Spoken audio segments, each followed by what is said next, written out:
pretty stable. If it's like a Mercury, I've got bearing caps somewhere. And it doesn't look like it there. But I do have a bearing cap on this end. So I need to take that off first. So this right here might be junk. I'm going to see if a machine shop can fix that. But I'm afraid that's toast. And that's going to be a problem for me.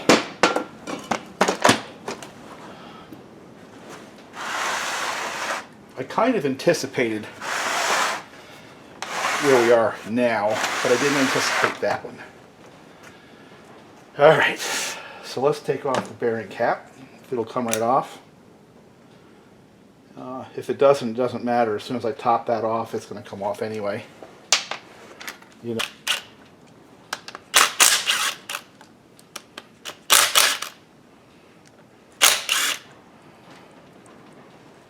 And I hope you guys don't mind, but there's going to be a fair amount of this kind of thing on the channel because I just happen to like old outboards.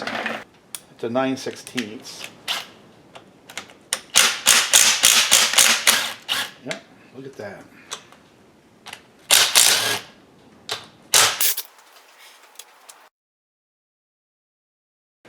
This is the top of the motor,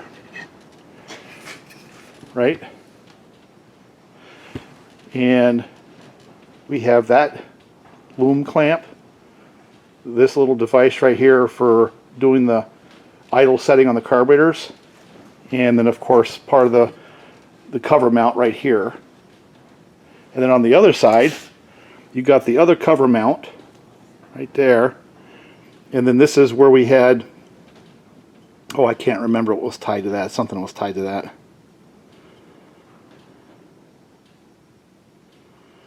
And then these, there's a locating pin right there. So got to remember these things right here, how they went. I mean, it'll be pretty obvious, but I don't know. I'm getting old. I think the most important part is this bracket versus carb adjustment. So, or throttle linkage adjustment. So let me start checking to make sure these are the same length, so I don't have to put them back in any specific oddball. Look at that. Now we have the short ones in the middle, so there is a difference.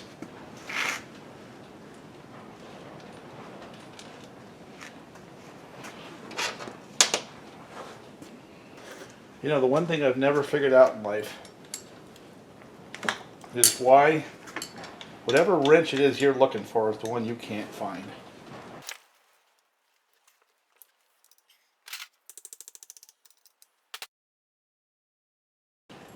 Now just remember too,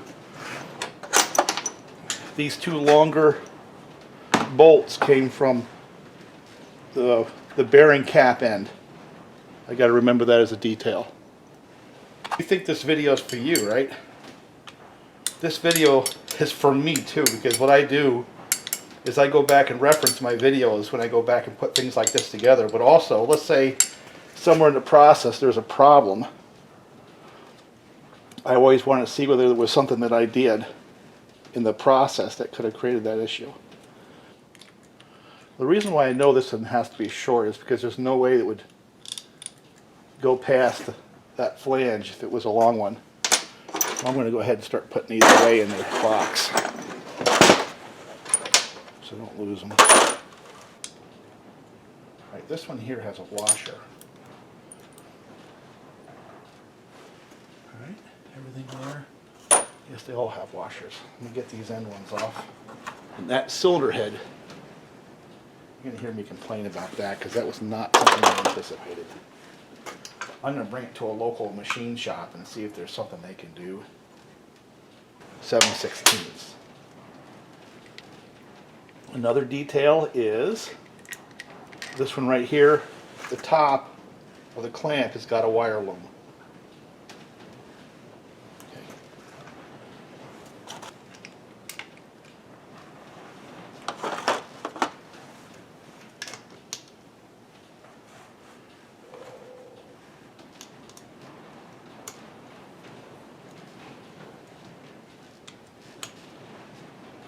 The other thing I like about these is I don't really care if I ever get this to run again. This is as much just for fun as it is anything else. You know?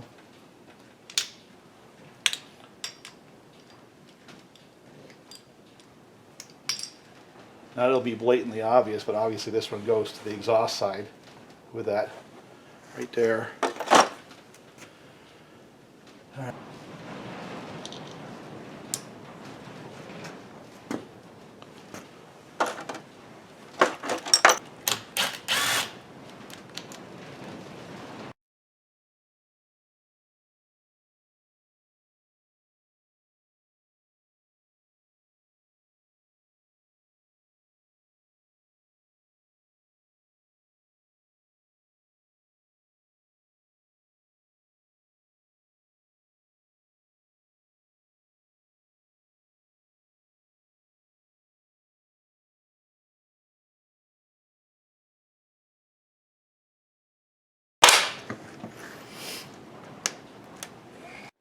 Now it's cold out in the shop, so this is kind of an unconventional workbench. And now we're at the point where I've got to set the pistons in there, measure the rings, ring gap, and finally got all the work done on the block. It has these bored 20 thousandths over to fit these new pistons. Supposedly 5.5 thousandths clearance to 6 thousandths, and it came back from the weld shop with that repair right there, which I hit with a flat file, and I think I'm good. I think I stuck a couple of feeler gauges and got it down to about 4 thousandths. There's a little bit of a gap there, but not bad. So let me see if I can fit some pistons. Alright, a couple little things I figured out pretty darn quick is the fellow who bored this block fit the pistons to the bore. Alright, and so there were a couple of them that were just a little bit tighter than the other ones, and I had to sort of shuttle them around until I got the same amount of clearance on the piston to the wall. Alright, so I guess that's what happens when motor building meets perfectionist.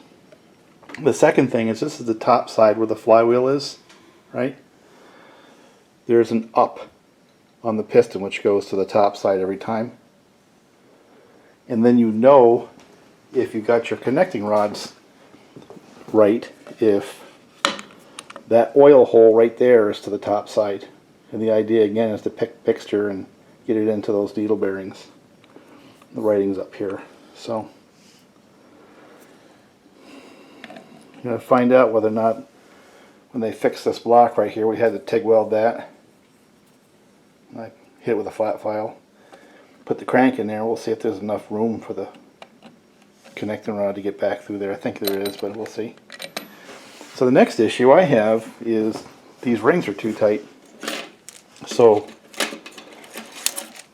when I set the rings in there, I've got 3 thousandths or so end gap, and I need about 7 thousandths. So what I have to do now is set them in there and then take a file and just take a little bit off each one of these rings in order to get that 7 thousandths starting point for an end gap. That's my mission now. And once we do that, we're going to bring this thing out or bring the crankshaft in, set it in there, and actually start assembling this thing.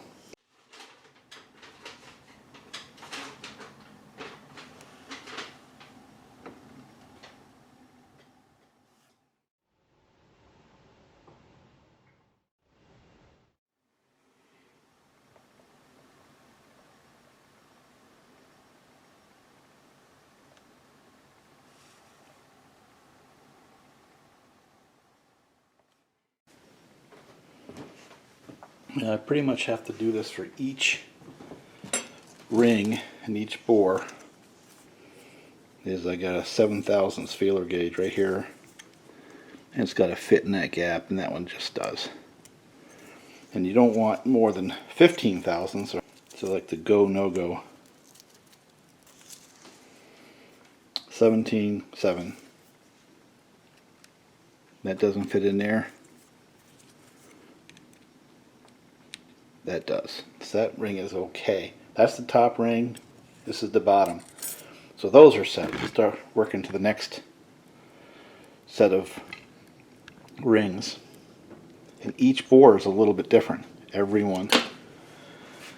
And I struggle because my eyes are not the best anymore. I can hardly see it, so I gotta put all that light on there.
I'm good with that.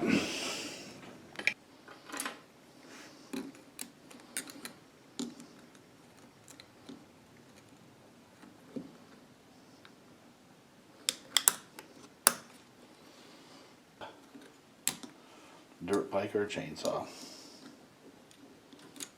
Look at that. Alright, I had to go buy a proper ring compressor for this motor. And tripped down to Napa, came up with this thing right here for like $16. Handles from 2 1/8 to 5-inch pistons. And it pretty much works. It's simple. And then what I do is I bring it over and kind of push down. You don't want the ends of the ring not to span those pins. That's not a good thing.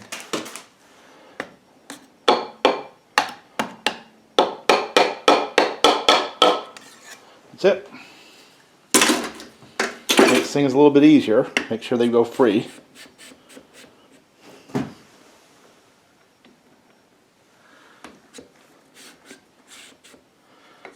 There you are. Make sure it's oriented properly, and it is. One more to go, and then I can set the crank in there.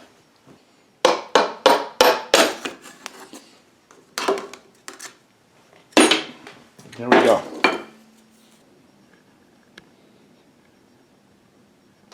Okay, I did replace the seal in here, this top cap here, that roller bearing on top, and I ended up building a driver on the lathe. The slip fit down inside there, and I put a reference mark so I knew how far I had to drive it. So that made that a little bit easier. I know some people won't be able to do that, but my hunch is there's probably a factory tool for those doing those. I'll just make my own tools. And the second thing I did was with 1000 grip wet dry is I cleaned up the end of the crank so the bearing surface would be nicer. So I'm about ready to start setting things together.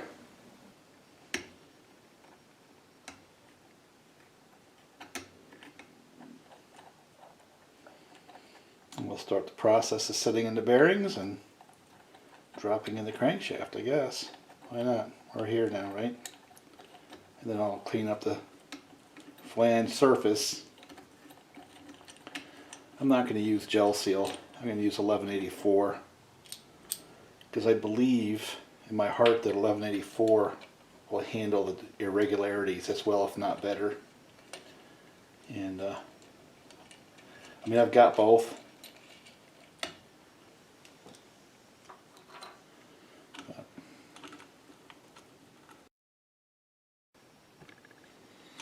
Gotta make sure those caps go on the same way they came off.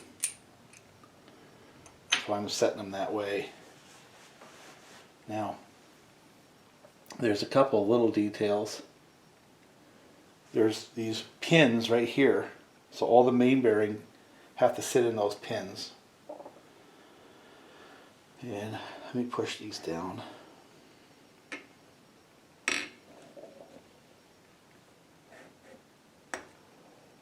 And push them back at a different point in time.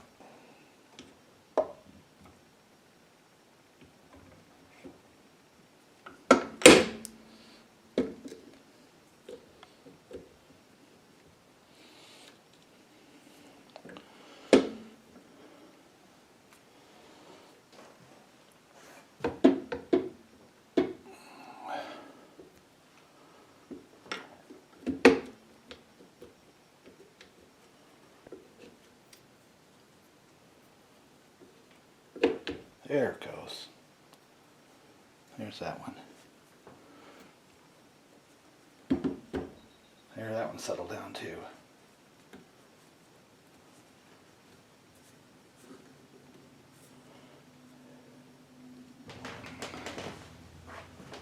Set a bearing in there.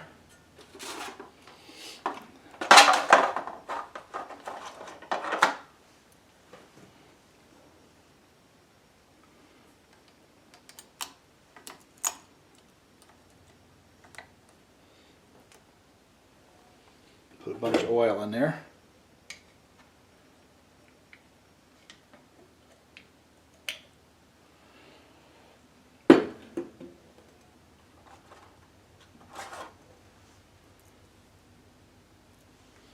Set the other on top.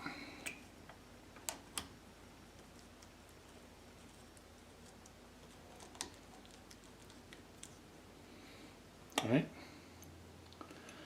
And the cap goes on top of that.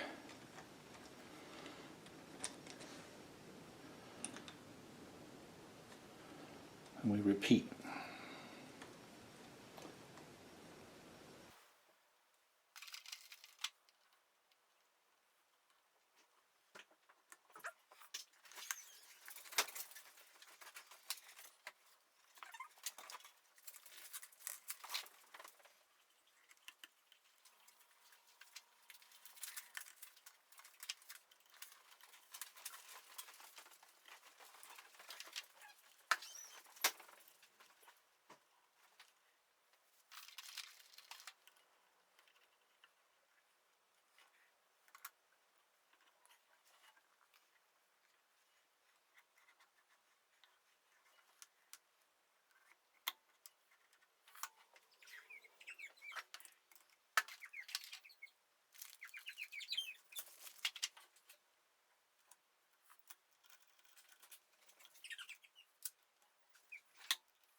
Now we torque them. Well, it says to between 30 and 32 foot-pounds. So let's see whether or not we snap one of these off.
Let's see what's cooking in here.